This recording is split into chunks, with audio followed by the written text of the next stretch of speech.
DWJE 88.1 FM, paborito. Good morning! Maabig ya kabosan at si kayo namin kapaborito. Agaw natin na Webes, Hunyo 19, 2025. Welcome po muli sa Radyo Pangasinan Balita. At ngayon, sa ulo po ng ating mga balita. Sa ating balitang lokal, 2 lalaki arestado sa pagbebenta ng ipinagbabawal na droga. Radyo Pangasinan Balita. Mga baka at kambing binakunahan ng bitamina sa bayan ng Maldan. Radyo Pangasinan Balita. Sa ating balitang pambansa, President Bongbong Marcos Jr. dismayado sa K-12 program. Radyo Pangasinan Balita. Mga Pinoy sa Israel at Iran, di pa raw umano kailangan na ang mandatory repatriation. Radyo Pangasinan Balita. Sa ating balitang pandaigdig, gera, ibinabala ng Iranian Supreme Leader sa pagitan nila ng Israel. Radyo Pangasinan Balita. Ilang mga bansa naglabas ng abiso sa kanilang mga kababayan na lisanin na ang Israel at Iran. Radyo Pangasinan Balita. Sa ating balitang sports, Gilas Pilipinas head coach naniniwala na makapaglalaro na si Jasim Brownlee sa FIBA Asia Cup. Radyo Pangasinan Balita. Pinay tennis player star na si Alexi Yala natapos na ang kampanya nito sa 2025 Nottingham Open. Radyo Pangasinan Balita. At sa ating balitang entertainment, Tom Cruise at Dolly Parton bibigyan ng honorary Oscar Awards. Radyo Pangasinan Balita. 7 minuto makalipas ang alas 7 ng umaga at ngayon sa detalye po ng ating mga balita. Sa ating balitang lokal, caught in the act sa pagbebenta ng bawal na droga ang 2 lalaki sa magkaiwalay na lugar sa Pangasinan. Ayon sa Police Pangasinan, ang mga suspect ay nabitag sa inilatag na by-bus operation. Alas 11:35 ng gabi sa barangay San Vicente, San Jacinto, naaktuhan sa pagbebenta ng bawal na droga ang suspect na si alias Ilyong, 35 anyos.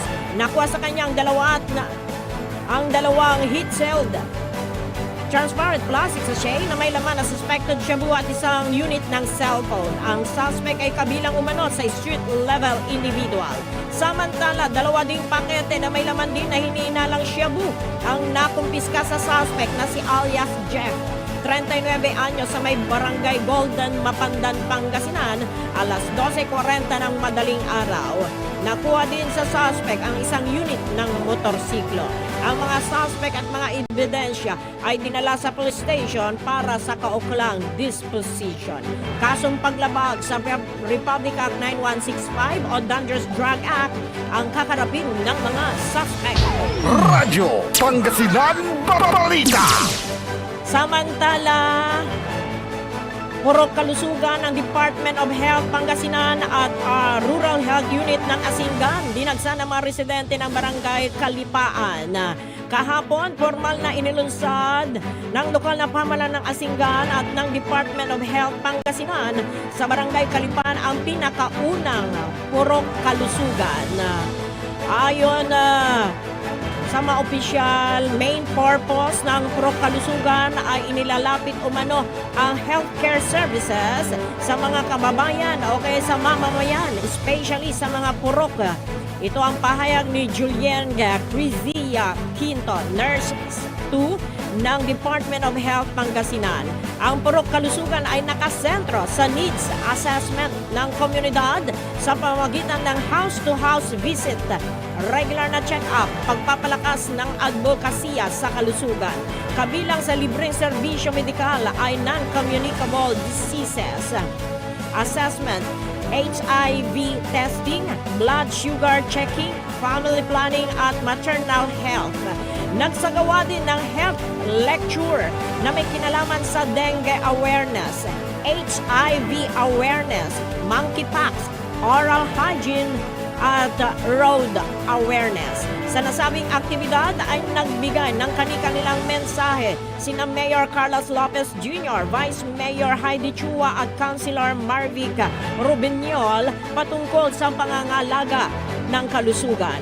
Ang Barangay Kalipaan, ang panlabing-limang barangay sa lalawigan ng Pangasinan na naserbisyuhan ng Purok Kalusugan.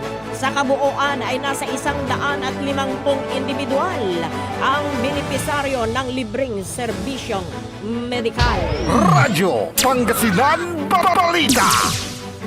Tagumpay naman ang isinagawang pagbabakuna ng Office of the Provincial Veterinary Office o kaya OPVET. Katuwang ang lokal na pamahalaan sa pamamagitan ng Municipal Agriculture Office o kaya MAO kahapon sa Barangay Macayog. Pinangunahan ni Dr. Ariel Balolong, District 4 Veterinarian, ang Veterinary Mission, katuwang si Dr. Willino Zacarias, Veterinarian 2 ng lokal na pamahalaan, katuwang ang iba pang mga kawani ng Municipal Agriculture Office. Nakapagtala ang naturang opisina ng 106 na baka at 210 na kambing na nabakunahan ng bitamina at hemorrhagic septicemia. Umantabay naman, panawagan naman ng lokal na pamahalaan na umantabay sa Public Information Office ng Maldan, Pangasinan para sa mga susunod na schedule ng veterinary missions at anti-rabies vaccination. Radyo Pangasinan Balita. 31 traffic safety officers ng LGU Maldan balik serbisyo sa pagtiyak ng kaligtasan ng mga nagbabalik sa eskwela mula sa iba't ibang barangay.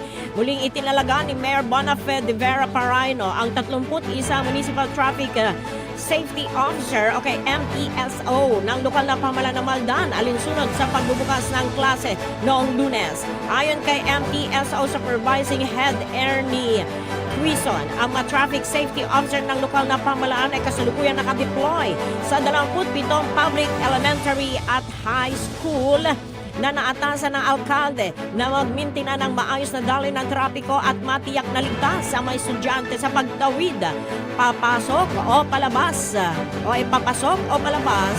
ng kanilang eskwelahan. Bukod sa pagtulong sa mga mag-aral, kasama rin sa hangarin ng lokal na pamahalaan na mabigyan ng oportunidad na makapagtrabaho ang mga may kapasidad pang senior citizen mula sa low-income families. Malaking tulong para sa mga traffic safety officer ang ipinagkaloob sa kanilang hanap buhay na kahit sila ay may edad na, ay hindi umano ito hadlang para sila ay maging kapakinabangan na bahagi ng lipunan at maging mga maaasahang lingkod bayan. Sa kabilang banda, hiling ng bumubuo ng MESO ang kooperasyon at disiplina ng lahat ng mga dumarang o motorista, lalo na sa mga sakop ng school zone na pag-ibayuhin ang pag-iingat at iwasan ang mabilis na pagpapatakbo ng kanilang mga sasakyan. Ipinaalala rin ng naturang opisina sa lahat na ugaliing tumawid sa pedestrian lane upang makaiwas sa disgrasya. Hinihimok din ng MESO ang pakikiisa at tulong ng mga magulang at buong school community upang mapanatili ang kaayusan at kaligtasan. Radyo Pangasinan Balita.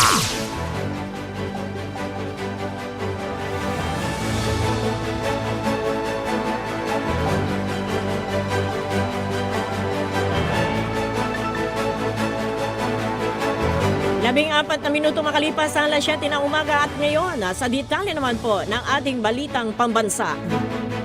Aminado si President Bongbong Marcos Jr. na walang naging advantage ang K-12 program dahil marami pa rin mga estudyante ang hindi nakakakuha ng trabaho kahit nagtapos na ng senior high school. Nagpahayag ng pagkadismaya ang presidente dahil nagdagdag pa ng gasto sa mga magulang ang naturang programa tulad ng matrikula, pambili ng school supplies at libro sa loob ng 10 taon. Gayunman, ipinapaubayan niya sa Kongreso ang desisyon kung aamendahan o babawin ang batas sa K-12. Patuloy naman anya ang pakikipag-ugnayan ng gobyerno sa pribadong sektor para ma-improve ang kasalukuyang sistema ng edukasyon sa ilalim ng K-12 at tugunan ang problema sa skills.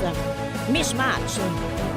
Pumasok din sila sa public partnership para makapag-rebuild at build ng mas marami eskwelahan, lalo na ang 160,000 na kulang na classrooms sa buong bansa. Ikinalungkot din ng Presidente ang tila pinabayang edukasyon sa bansa mula sa mga pasilidad hanggang sa kalidad ng pagtuturo dahil marami pa rin estudyante ang hindi marunong magbasa. Maging ang mga silid-aralan ay lumang-luma na at panahon pa ng kanyang ama nang itinayo ang mga ito. Dapat nang palitan pero pinabayaan lamang. Sinabi ng Presidente na walang pagsisikap ang mga nagdaang administrasyon na tulungan ang sektor ng edukasyon kaya pati ang rating ng Pilipinas sa STEM subjects o kaya Science, Technology, Engineering and Mathematics ay pababa ng pababa. Radyo Pangasinan Balita. Samantala, hindi pa umano nakikita ni President Bongbong Marcos Jr. ang pangangailangan para magpatupad ng mandatory repatriation sa mga Pilipino na nasa Israel at Iran. Sa ambush interview sa Pangulo, sinabi niya na ipinapaubayan na nila muna sa mga Pinoy at kanilang mga pamilya sa naturang bansa ang desisyon kung gusto na nilang maiuwi sa bansa o hindi. Kung tingin nila ay ligtas sila sa kanilang mga kinaroroonan. Tiniyak naman ni President Marcos na nakabantay sila sa sitwasyon ng mga kababayan sa Israel at Iran. At ilan sa kanila ay nag-contact na rin ang mga naroon at kinuha na rin ang kanilang mga panig. Mayroon na rin anyang mga nagpahayag ng kagustuhang manatili roon habang ang iba naman ay gusto nang umuwi sa Pilipinas dahil natatakot sa paglala ng tensyon. Radyo Pangasinan Balita. Inatasan naman ni President Bongbong Marcos Jr. ang Department of Public Works and Highways ang agarang konstruksyon ng bagong gusali sa nasunog na isang gusali sa Francisco High School sa Bagubantay, Quezon City. Ito ang sinabi ng Presidente matapos na personal na makita at inspeksyonin kasama si Quezon City Mayor Joy Belmonte. Ang idinulot na sunog sa nasabing paaralan. Sa isang ambush interview, iginit ng Presidente na hindi na uobra pa ang pagkumpuni lamang sa nasunog na gusali dahil hindi na talaga ito mapapakinabangan pa sa usapin ng structural integrity. Dahil dito, inatasan ng Presidente ang DPWH na magsagawa ng plano para agad na masimulan ang konstruksyon ng bagong gusali. Mula sa dating 2 palapag, ay gagawin umano itong 4 na palapag bilang bahagi na rin ng pag-upgrade sa paaralan at mga pasilidad nito. Tiniyak din ng Presidente na agarang ibibigay ang mga teaching materials tulad ng TV sets, computer set, desktop at projector para magampan ng mga guro ang kanilang trabaho. Gayon din na ang mga reading materials para sa mga estudyante. Radyo Pangasinan Balita.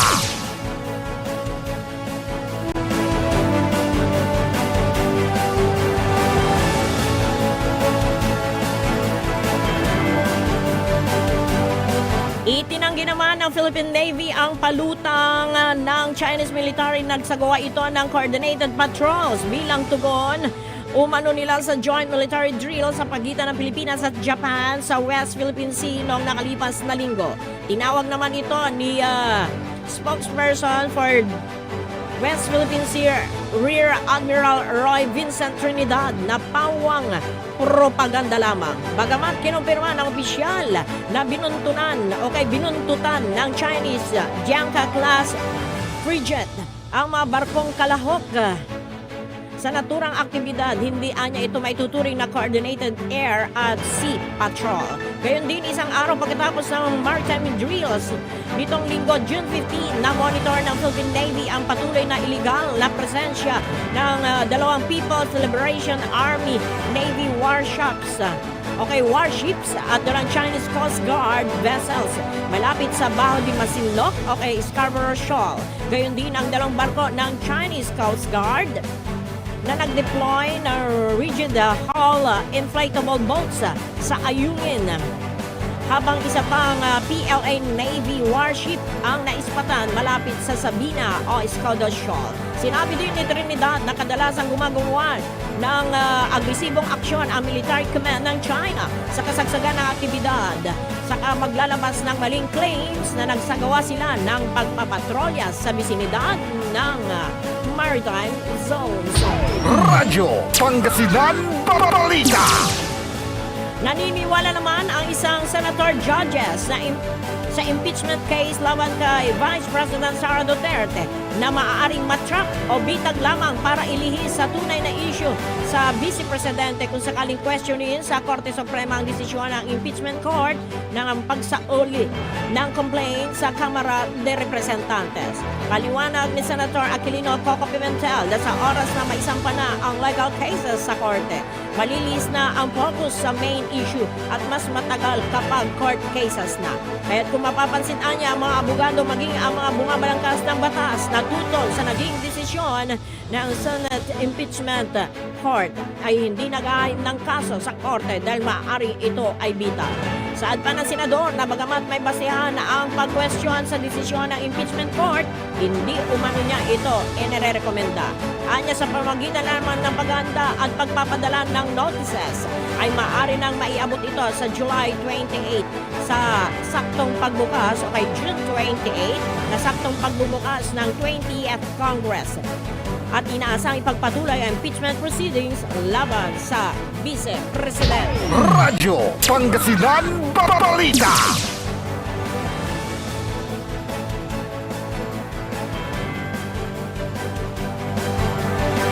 At sa ating huling balitang pambansa, ipinag-utos ng Court of Appeals Special 12 Division sa Department of Agriculture at Land Bank of the Philippines na magbayad ng 28.48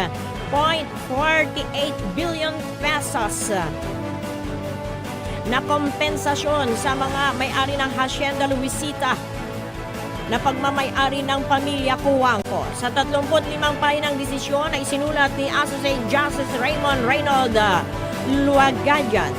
Kinatigan ng CA ang petition for review ng HLI at ipinagutos sa respondent sa magbayad ng naturang halaga. Ipinunto nito ang provision sa Constitution kung saan nakasaad na hindi maaaring kunin ang isang private property para sa public use nang walang makatarungang kompensasyon.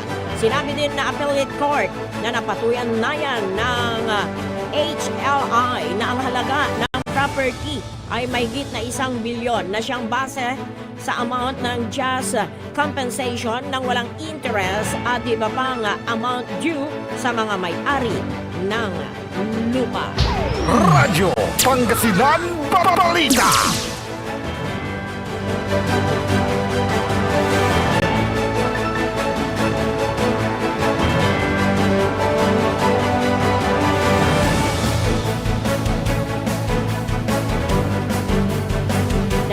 Tatlong minuto makalipas ang alas 7 ng umaga at ngayon sa detalye naman po ng ating balitang pandaigdig. Sa pagpasok ng ika-6 na araw ng palitan ng pag-atake sa pagitan ng Israel at Iran, nagbabala ang Supreme Leader ng Iran na si Ayatollah Ali Khamenei ng pagsisimula ng digmaan sa pagitan nila ng Israel. Sa isang post, sinabi ng Iran leader na sa ngalan ng dakilang Haidar magsisimula ang digmaan. Ang Haidar ay ang pangalang kadalasang ginagamit para kay Ali na ikinukonsidera ng mga Muslim na unang imam and successor ni Propeta Muhammad. Tiniyak din ng Iran Supreme Leader ang matinding pagganti sa anyay teroristang Zionist regime at hindi anya sila magpapakita ng awa sa Zionist. Bago ito, nauna nang idiniman ni US President Donald Trump sa Iran ang pagsuko ng walang kondisyon at sinabing hindi pa nila papatayin ang Iran Supreme Leader sa ngayon. Gayon din ang Group of Seven o kay G7 kung saan kasapi din ang Amerika na nananawagan sa Iran para sa de-escalation. Base naman sa hindi pinangalan ng US officials, tinitimbang ngayon ni Trump ang idea ng paggamit ng US military assets para ataklihin ang nuclear facilities ng Iran habang ayon naman sa isang senior official, Nag-aantay umano ang Israel kung tutulong ang US President na tapusin ang trabaho na wakasan ang nuclear program ng Iran. Itong umaga ng Miyerkules, sinabi ng Israel na naglunsad sila ng mga serye na strikes sa Tehran. Binalaan din ang mga Israelis sa paparating na missiles mula Iran matapos na makapagtala ng mga pagsabog sa Tel Aviv. Matapos makalusot ang ilang missiles ng Iran sa Iron Dome ng Israel. Radyo Pangasinan Balita. Samantala, nadagdagan pa ang mga bansa na naglalabas ng abiso sa kanilang mga mamamayan na tuluyan ng lisanin ang bansang Israel at Iran, kasabay ng lalo pang pagtindi ng airstrike. Sunod-sunod na naglabas ng kautusan ang United States, China, India, South Korea, UK, Russia, Canada, Japan at Thailand para sa kanilang mga kababayan na umuwi na o magtungo sa mas ligtas na mga bansa. Sa panig ng China, sinabi ni Chinese Foreign Ministry spokesperson Guo Jiakon, agaran ang naturang kautusan habang naka-standby din ang mga Chinese officials sa dalawang nabanggit na bansa upang ilikas ang mga Chino palabas. Inatasan din ng Thai government ang military nito na hihanda ang masasakyang panghimpapawid upang magamit sa paglikas sa mga mamayan nitong kasalukuyang naroon. Sa kasalukuyan kasi mayroong 40,000 Thai na naninirahan at nagtatrabaho sa Israel habang mahigit na 300 Thai nationals din ang mga nasa Iran. Sumunod ding naglabas ng abiso ang India at inutusan ang mga mamamayan nito na umalis sa Tehran.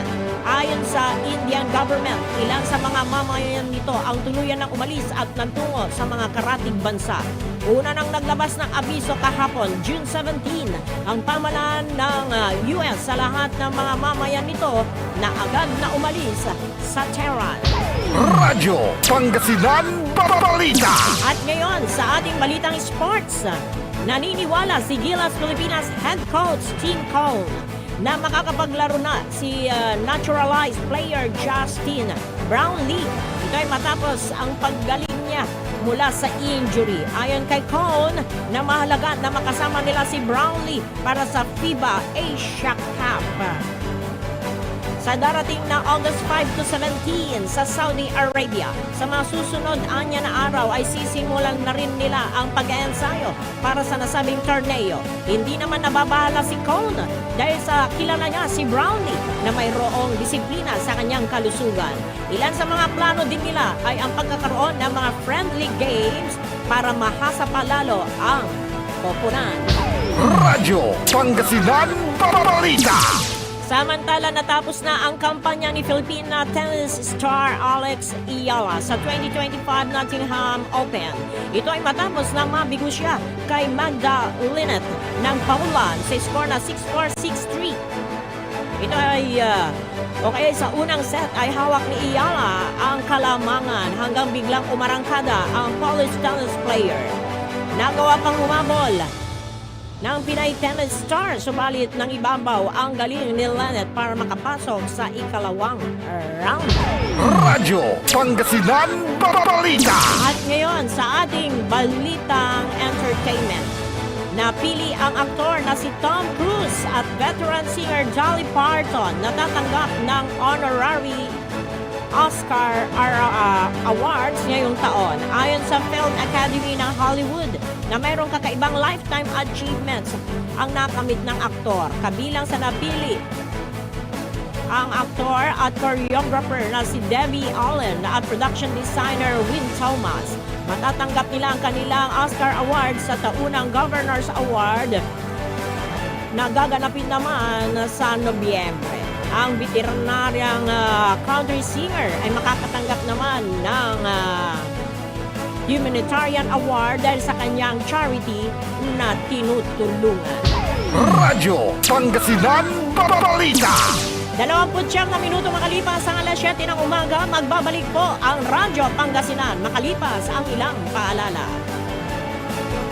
ang putak-putang Iran Balita. The trial of the impeachment of Vice President Sara Zimmerman Duterte now pending. I will do impartial justice according to the Constitution and laws of the Philippines. Ang putak-putang Iran Sunata. All I dream of is your eyes. Son ang putak-putang Iran Impormasyon. Aya sa DWJE 88.1 FM Radyo Pangasinan. Paborito. We want you well, cause we care. Here at WellCare Diagnostic Center. Deserve mo ng best care, kaya dito ka na sa WellCare Diagnostic Center. We want you well, cause we care. Here at WellCare Diagnostic Center. Visit WellCare Diagnostic Center, located at the Pandan Town Center, Mapandan, Pangasinan. For reliable and top-notch healthcare services, you deserve the best care. WellCare Diagnostic Center. Mare! Kabigla ka naman, Mare, ah! Grabe, gimanggana ka, ah. Mare, di mo sinabi na uwi ka pala ng San Carlos. Ay, oo. Namiss ko na kasi dito ang pamilya ko. Ito na palang San Carlos ngayon. Grabe, Mare. Ang laki na ng pinagbago. Siyempre naman, Mari, alam mo ba na dito sa syudad natin, malaki na talagang pagbabago. Mula sa mga infrastruktura, nandiyan na mga konkretong daan at mga bagong pasilidad. Wow! Meron din tayong trending na ayos, kalusugan karavan na nagbibigay ng libreng serbisyong medikal. Palipalita na! Saka, nandiyan din ang mga programang pag-agrikultura para sa ating mga magsasaka. Ay, wow! At higit sa lahat, Maria, ang pagpapanatili ng peace and order ng ating syudad. Perfect! Di lang yan, binibigyan din ng halaga ang kapakanan ng lahat ng tao at pantay na karapatan sa mga serbisyo ng gobyerno. Grabe, Mare! Ang bongga na talaga ng San Carlos. Parang ayoko na bumalik sa ibang bansa. Oo, Mare. Kung ako sa'yo, dito ka na lang sa San Carlos. Dahil sa San Carlos, tunay na subok na ang serbisyong ayos. Mayor Julia Ayo Resuello po, kasama si Vice Mayor Jose Resbox Resuello at ang Sangguniang Panglungsod ay nandito upang umagapay at magserbisyo sa ating minamahal na syudad. San Carlos, maunlad, ligtas at maayos. Are you looking for construction services? Art Construction Services is the name of the game. They do civil works and engineering, structural waterproofing, swimming pools, road constructions, condominiums, big warehouses, at marami pang iba. Art Construction Services, pulido ang trabaho at tapat sa serbisyo. Main office, Saging Dinalupihan, Bataan, at may satellite office sa may Bunuan Gazette, Dagupan City. You may contact Miss Tyra Sweet at 0962-806-7360. Art Construction Services. Hanap mo ba ang legit at malinamnam na boneless bangus kapaborito? Heto na ang Donna Dagupan Boneless Bangus. Malinis at malinamnam, araw-araw bago. Mura ang presyo at pwedeng pang negosyo. Legit boneless bangus. Legit supplier, Donna Dagupan Boneless Bangus. Matatagpuan sa Magsaysay Market, Dagupan City. Open 24 hours. Available din ang boneless bangus, Shanghai bangus, spicy bangus, boneless tinapa bangus, at rellenong bangus. Donna Dagupan Boneless Bangus. Matatawagan po sila sa 0939-415-8547 at 0930-284-5333. Donna Dagupan Boneless Bangus. Financial needs? Sagot ng First Choice Finance Corporation yan. They offers loans, collateral loan, auto loan, motorcycle loan, real estate loan, character loan, at marami pang iba. They are located at the second floor, GNM Building, number 86, Bunuan Gazette, Centro, Dagupan City. May branch din po sila sa Urdaneta City at Baguio City. First Choice Finance Corporation. For more information, you may contact 0995-756-9235, 0912-890-2422, 075-540-7591 or 0917-508-9188. First Choice Finance Corporation. Gusto mo bang maging healthy ka paborito at malayo sa iba't ibang sakit habang ikaw ay nagkakaedad? Ito na ang Elixir Placenta 3-in-1 Stem Cell Therapy, DNA at anti-inflammatory therapy food supplements. Panlaban sa iba't ibang sakit tulad ng hypertension, diabetes, cancer, sakit sa bato at iba pa. Hindi mo na kailangan gumastos ng malaki para magpa-stem cell. DFA approved. For more information and orders, you may contact Miss Lo Ri 0916-229-4977 or 0917-474-4515. Elixir Placenta 3-in-1 Therapy. Celebration! Staycation with family or an intimate moment with your special one. Merong perfect na venue yan sa Mapandan. Cora's Manor and Garden. Magmalamay-ari ng mansyon at this magnificent enclave place here at Cora's Manor and Garden.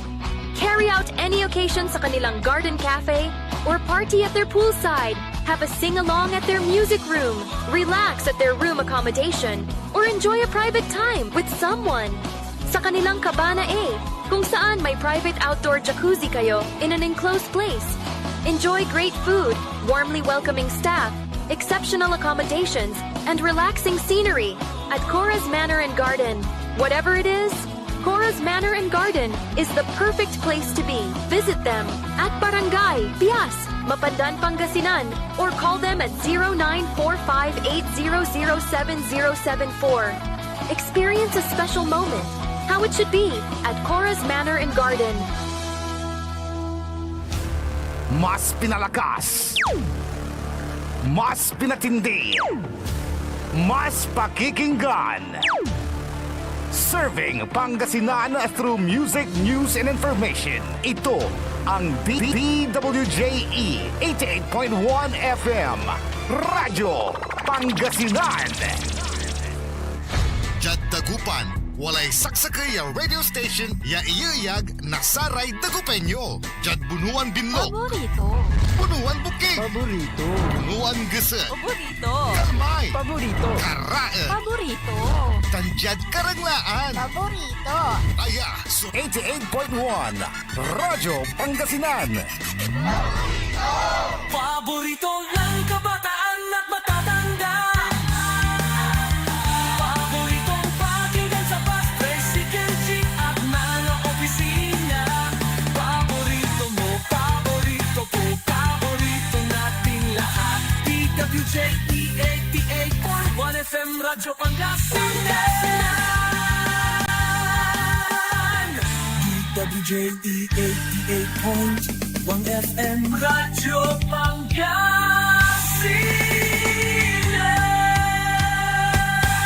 Paborito.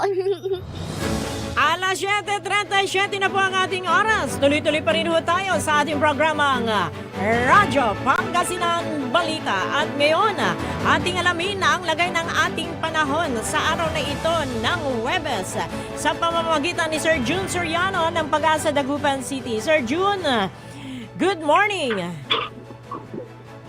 Yes, good morning. Para naman sa pagtayan ng ating panahon sa araw ng Huwebes, intertropical convergence ang siya naman umiira sa Southern Mindanao, samantalang nananaig pa rin po yung ating easterlies na nakakapekto sa nalalabing bahagi ng ating bansa. At yung low pressure area na ating binabantayan ay nasa layong 300 kilometers kanluran ng Baknotan, La Union. Sa ngayon, ang buong lalawigan ng Pangasinan, partikular ang Dagupan City, dahil pa rin sa easterlies ay magpapatuloy pa rin po yung ating mahaging maulap hanggang sa maulap na papawirin na may pulo-pulong pag-ulan at pagpulong pagkidlat dahil sa easterlies. So wala tayong gale warning na nakataas at ang ating baybayin dagat naman ay mahina na sa katamtamang pag-alo ng ating karagatan. So, malaya pong pumalating ating mangisda dahil wala tayong nakataas na gale warning. Ang ating inaasang agwa, ang temperatura ay nasa pagitan ng 26 hanggang 32 degrees Celsius. At ang araw naman po ay sikat kaninang 5:57 ng umaga at lubog naman 6:32 ng dakong hapon. So yan man ang lagay ng ating panahon sa araw na ito ang kapag-ulan. Yun, Soriano, magandang umaga po sa ating lahat. Maraming salamat, Sir June Soriano ng Pag-asa, Dagupan City. Alas 7:39 na po ang ating oras. Palpak, useless, sablay, wa-epek. Ito ang mga katumbas na salita sa naging pahayag ni President Bongbong Marcos Jr. ng pagkadismaya sa K-12 program. Hindi lang nag-iisa si President Marcos tungkol dyan. Halos lahat tayo. Diba? Dismayado sa K-12 program, mga kapaborito. Oo. Pero nung una, mga kapaborito, sa totoo lang, medyo bumilib din tayo dyan nung una yung sa K-12. Kasi ang ipinagdiinan dyan, kapag natapos ka ng K-12, ng grade 11 and 12, ay pwede nang makapasok sa trabaho. Pero hindi naman ganun ang nangyari. Oo, hindi rin nakapasok. Ang lang lamang katunatan, pigaran taon lang na nagagawa. Mismo sa presidente tayo, na bansa tayo na si President Bongbong Marcos Jr. Hindi niya ikinaila yung kanyang pagkadismaya. Sabi niya, wala din eh. Nagdagdag lang tayo ng gastos. Nagdagdag lang ng gastos sa mga magulang etong K-12. Tuamot balot. Parang siyak, etong din ang opinion ko, mga kapaborito. Oo, kasi yung sana yung binuno mo ng grade 11 and 12, sana di second year college ka na sana kung pinasok mo sa pag pumasok ng college after pagka-graduate mo ng high school, di ba? Oo, pero eto nga, nagdagdag ng gasto sa mga magulang at wala ding trabaho, yung mga nagtapos ng K-12. Yung iba, hindi na rin nakapagpatuloy sa college. Bakit? Yung nga gastusin na. Diba? Yun yung mga nakikita ngayon. Pero, eto nga, ipinasa kamay ng presidente sa ating mga mambabatas kung aamyendahan ba itong K-12 program. Diba? Nagkaroon pa nga tayo ng problema sa mga kulang na nga ang mga guro natin eh. Oo. Naidagdag pa itong grade 11 and grade 12. At sana nga mapag-aralang mabuti ito, mga kapaborito, para sa akin. Bagamat nung una bumilib din tayo dyan, pero sa isang banda, sabi ko, meron naman tayong TESDA. Sa TESDA kasi, mga kapaborito, na-try ko dyan pero hindi ako natuloy na pumasok at kumuha ng course na ino-offer ng TESDA. Kasi noon, kapag may mga bilang lang kasi na tinatanggap sa isang kurso, kapag loaded na, pag sobra na yung bilang na pwede na lang i-accommodate within 6 months, kasi may mga ino-offer sila ng mga course, short courses yung mga yan na good for 6 months lang, mayroong good for 1 year. Kapag napuno na yon, yung mga nagpa-reserve, hindi ka na tatanggapin. Pwede ka magpa-reserve sa susunod na batch ulit. Pero sana, ito na sana ang mas magandang tutukan. Etong sa TESDA at ito ang dapat na dagdagan ng pondo. Bakit kanyo, mga kapaborito? Eto meron akong kakilala na bata. Ka-batchmate niyan ng anak ko. Pagka-graduate niya, sila yung batch ng pinakahuling batch bago magkaroon ng grade 11 and 12. And alam nyo ba, mga kapaborito, na kumuha siya ng course sa TESDA sa 6 months. After 6 months, meron kasing certification na ibinibigay ang TESDA o singa lisensya na, halimbawa, ang kinuha niya is air conditioning, yung pag-install, paggawa, pag-repair.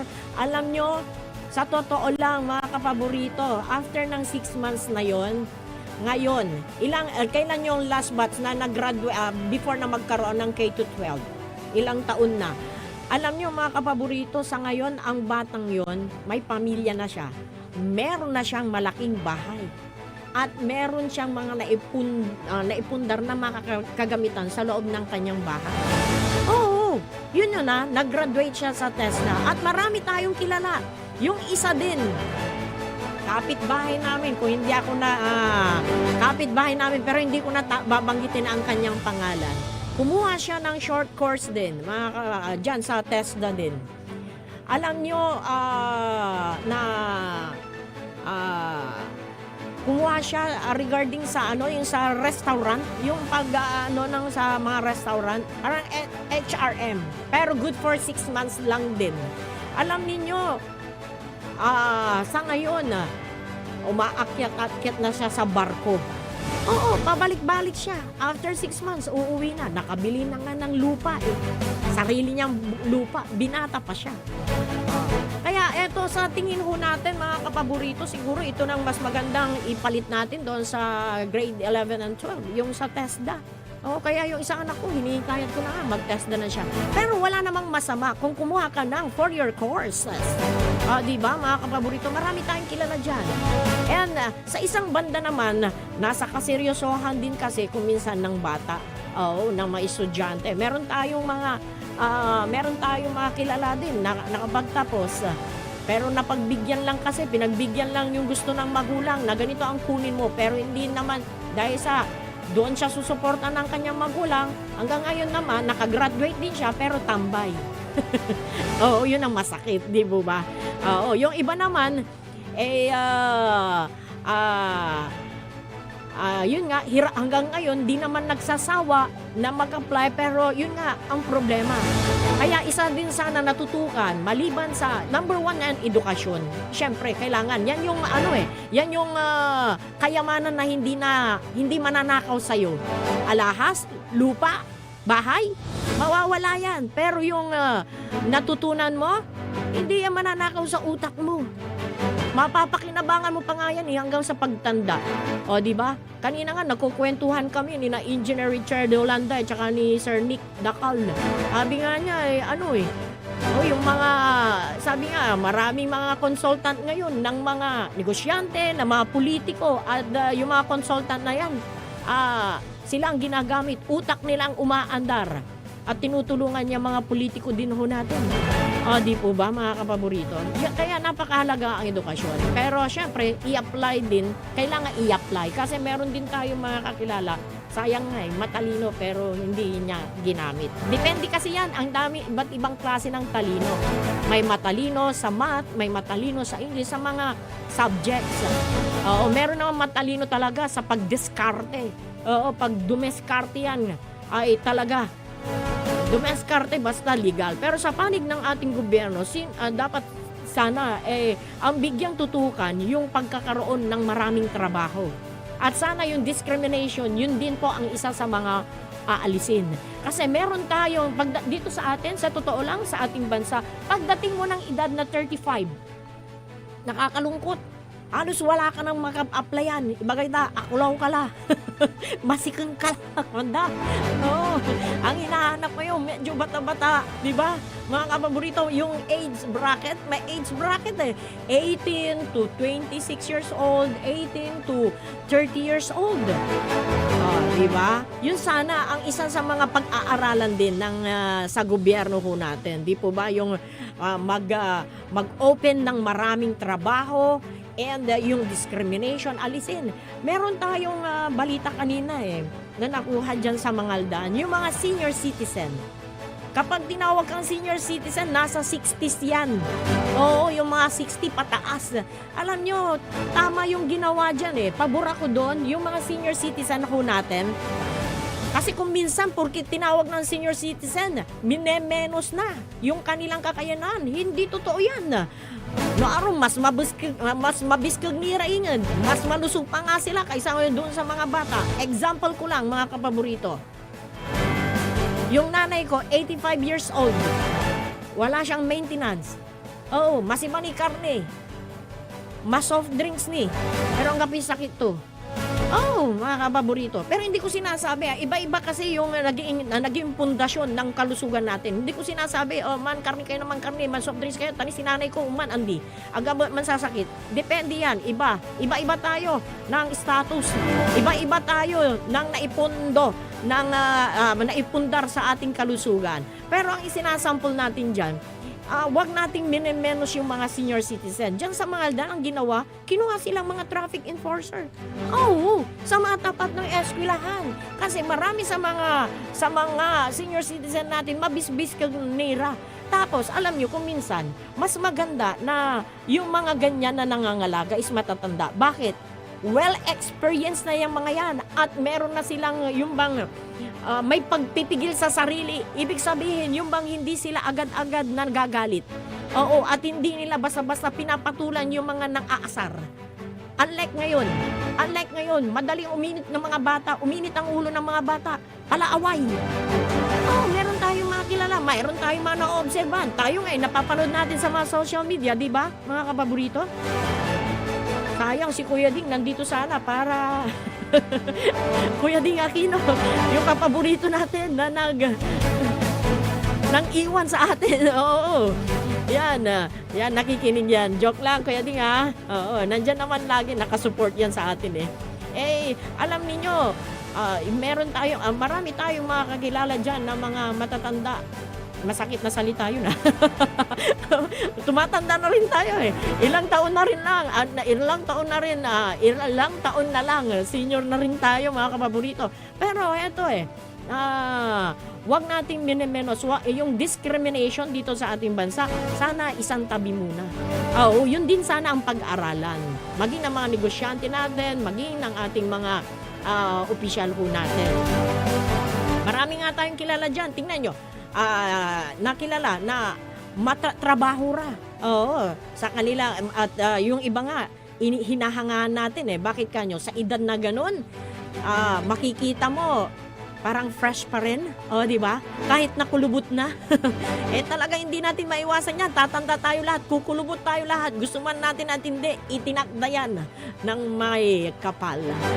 Di ba? Pero yung kakayanan, wag nating minimenos. At yan sana ang makita din ng ating mga opisyal ng ating gobyerno. Iyan ang tutukan, yung pagbibigay ng maraming trabaho. May natapos man, may natapos man at may natapos, sana isa yan sa tututukan natin. Ito nga nakakalungkot din mga kapaborito. Sa totoo lang, tingnan nyo, marami sa mga estudyante natin ngayon kumuha ng pagiging nurse, mga nursing student. Maraming mga educators ho natin nangingibang bansa. Bakit? Wala silang makapag-applyan dito. Oo, mga kapaborito. At isa sa mga nakikita natin, Palakasan Blues. Oo, kung sino yung malakas sa ganito ganyan, siya ang minsan na pagbibigyan. Pero sana yan ang mabigyan ng solusyon. Yung mga kababayan ho natin, kung maaari, ayaw nila Ayaw nilang umalis dito sa ating bansa. Kaya lang, doon sila nakakuha ng kapalaran nila Nakakuha ng magandang oportunidad. Mataas pa ang sweldo. Siyempre, nan-aral ka, yapigaran taon, nang gasto so ating mo, insan lato kalamor, yaamin na ari-arian para lang makapagtapos, tapos walang trabaho din dito. O di, siyempre, mas gugustuhin ng magulang na punta ka na doon sa ibang bansa. Kahit pa paano, mabubuhay pa rin tayo. O, di ba? Yun yung katwiran. Aminin man natin at hindi. Ay nako, 7 minuto na lamang po bago mag-alas 8 ng umaga. Ang bilis ng takbo ng oras mga kapaborito, di po ba? Kaya't bilis-bilisan na rin po natin ang pagkilos. Bawal malate. Bawal umabsent. Bawal sumangiras. Numangiras tayo, ay karahutan niyang iras. Ang gapoy maong niya naiturtog si katayutan. Mangkuli tayo. Huwag tayong umasa sa gobyerno natin. Kapag umasa ho tayo, ang dami-dami ng problema sa gobyerno ho natin. Sabi nga meron ako mga nakitang paskil na nakapaskil. Be a solution, not a problem. Oo, maging solusyon ka. Sa papaanong paraan? Sa papaanong paraan, maghanap buhay tayo na hindi lang tayo yung maghanap buhay tayo ng maayos at sa legal na paraan, mga kapaborito. Kasi sisiyan tayo ng sisiyan sa gobyerno, kasi gobyerno ito unya-unya. Pero, syempre, in fairness naman, meron namang ginagawa. Oo, kahit papaano. meron naman ginagawa ang ating gobyerno. Nakikita naman natin, di po ba? Gumagawa sila ng paraan para masolusyonan. Pero sana madagdagan pa. At sana ito yung mga dapat na unahin na tutukan yung mga problema, yung number 1 kahirapan. Dahil dyan sa kahirapan, mga kapaborito, meron tayong mga kababayan na natutukso na gumawa ng masama, kumapit sa patalim. Yan ang isa sa nakakalungkot. Pero sa komunidad naman, wag tayong kumapit sa patalim dahil tayo rin ang kawawa. Di ba? Pinili mong maging masama, syempre masama din ang maging resulta niyan. Pero kapag pinili mong maging mabuti, mapapabuti ka.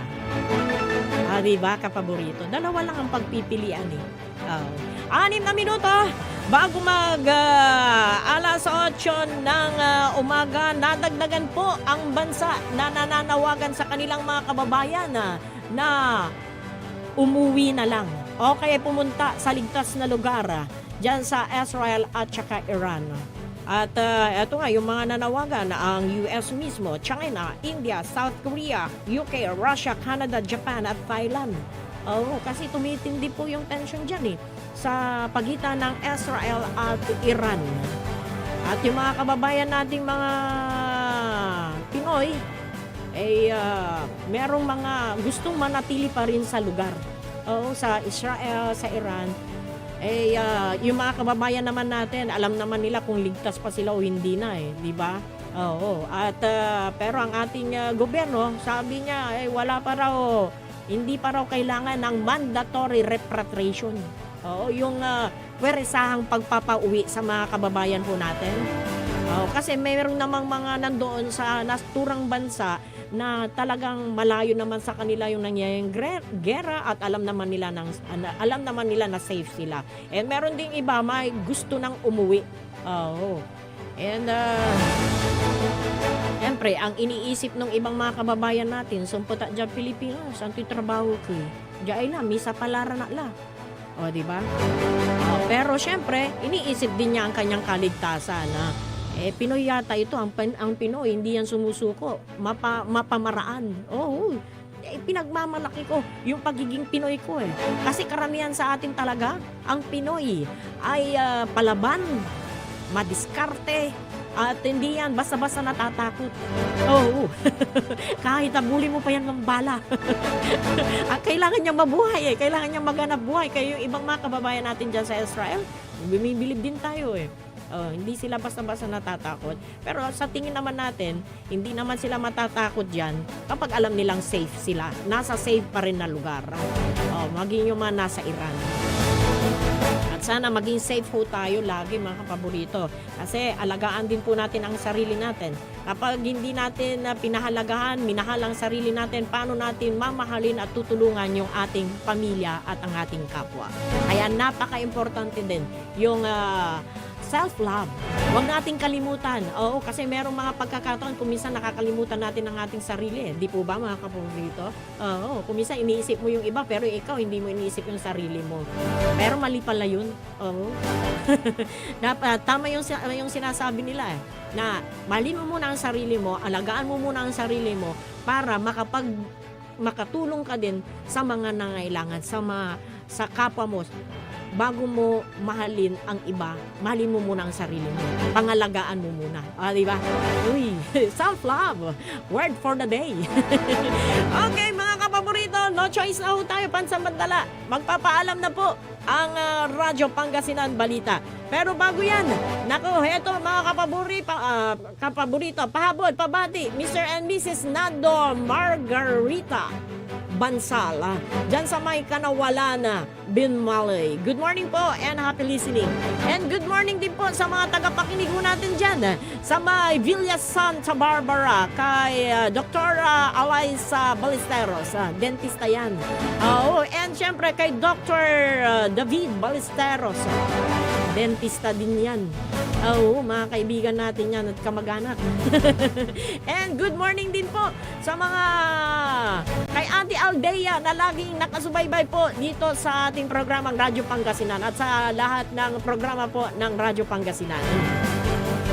And yung mga sa lahat po ng nakatutok, sa lahat po ng nakinig sa ating program, maraming salamat po. Hindi ko man mabanggit lahat ng inyong pangalan. Bukas, promise, babanggitin ko yan lahat pagka kahit ubusin ko yung 1 oras sa pagbati sa inyo.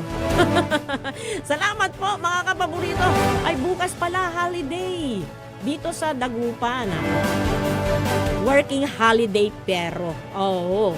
Kasi agaw na Dagupan na buwas, June 2025. Happy Dagupan Day. Bukas ito mga kapaborito. Okay, maraming salamat po mga kapaborito. Sa technical side, nakasama po natin si Engineer Richard Olanday at si Sir Nick Dakal. Ako po si Amor Ligas Pidiga. Maraming salamat at magandang morning. Ang tabayanan po, ang likna ay baloy. Sikaratan, susaray, manunaan na balita. Edsayan Kabuasan, Radyo